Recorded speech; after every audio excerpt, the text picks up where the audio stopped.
ஒரு பிச்சைக்காரர் ரயில்வே ஸ்டேஷனில் பென்சில் பாக்ஸை வச்சு உட்காந்துக்கிட்டு இருந்தார். அந்த வழியாக ஒரு ஆஃபீஸ் மேனேஜர் அவர் தட்டில் $1 போட்டுட்டு ட்ரெயின் ஏறிட்டார். திடீர்னு என்ன யோசிச்சாருன்னு தெரில, ட்ரெயினை விட்டு இறங்கி அந்த பிச்சைக்காரர்கிட்ட இருந்த பென்சிலை கொத்தா எடுத்துக்கிட்டு, விற்பனைக்கு தானே, அவங்ககிட்ட காசு கொடுத்து இதை வாங்கியிருக்கேன், இப்போ நீயும் என்ன மாதிரி ஒரு வியாபாரி தான் அப்படின்னு சொல்லிட்டு வண்டி ஏறிட்டாரு. அப்புறம் 6 மாதம் கழிச்சு அந்த மேனேஜர் ஒரு ஃபங்க்ஷனுக்கு போனார்.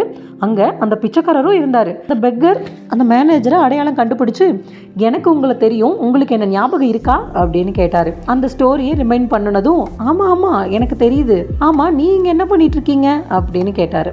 அதுக்கு அந்த பிச்சைக்காரர், அன்னைக்கு நீங்கள் என்ன செஞ்சீங்கன்னு நீங்கள் உணராமல் இருந்திருக்கலாம், ஆனால் நான் அப்படி இல்லை, நீங்கள் தான் அன்னைக்கு ஃபஸ்ட்டு என்னோட சுய கௌரவத்தை ஞாபகப்படுத்தினீங்க. நீயும் ஒரு வியாபாரின்னு சொல்லிட்டு நீங்கள் போனதும் எனக்குள்ளே நான் இங்கே என்ன பண்ணிகிட்ருக்கேன், நான் ஏன் பிச்சை எடுக்கிறேன் அப்படின்னு யோசித்தேன்.